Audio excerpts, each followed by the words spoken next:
একটা reels video করতে যে কত কিছু করতে সেটা নিশ্চয়ই বুঝতে পারছো। আর এখানে প্র্যাকটিস চলছিল, কী গানের প্র্যাকটিস সেটা নিশ্চয়ই বুঝে গেছো। ভিডিওটা আপলোড হবে মামির চ্যানেলে, গিয়ে দেখে এসো সবাই। ওই যে এক ডিলে দুই পাখি মারার কথা মনে আছে, ব্যাপারটা হচ্ছে সেরকমই। হঠাৎই মনে হলো আমরা আইসক্রিম খেতে যাবো, তো আইসক্রিম শুধু খেতে গেলে কি হবে, ওই যে এক ডিলে দুই পাখি মারতে লাগবে না, তো মনে পড়লো শপিং করতে লাগবে। তো বেরিয়ে পড়েছিলাম দুজনে মিলে, চলে গেছিলাম কলকাতা বাজারে। কলকাতা বাজারে গিয়ে একটু ড্রেসের কালেকশন দেখলাম, দেখে টেকে নিয়ে তো আমি কিছু নিইনি, নিয়েছিল মামি।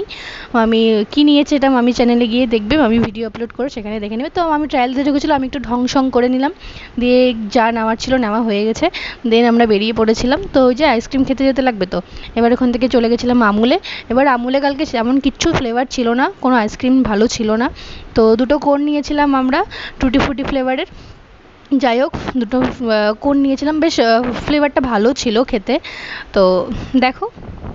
वाह दीदी वाह दीदी नहीं नहीं दीदी वाह दीदी व्हाट इज दीदी কিছু মনে করো না, এটা একটা একটা ফানি পার্ট ছিল। যাই হোক, ওখান থেকে খেয়ে দিয়ে আমরা বেরিয়ে পড়েছিলাম বাড়ির উদ্দেশ্যে। তো অনেকটা রাত্রি হয়ে গেছিলো। যাই হোক, বাড়িতে চলেও এসেছি আমরা। আর ভিডিওটা ভালো লেগে থাকলে প্লিজ একটা লাইক আর কমেন্ট করে দিও। চলো টাটা।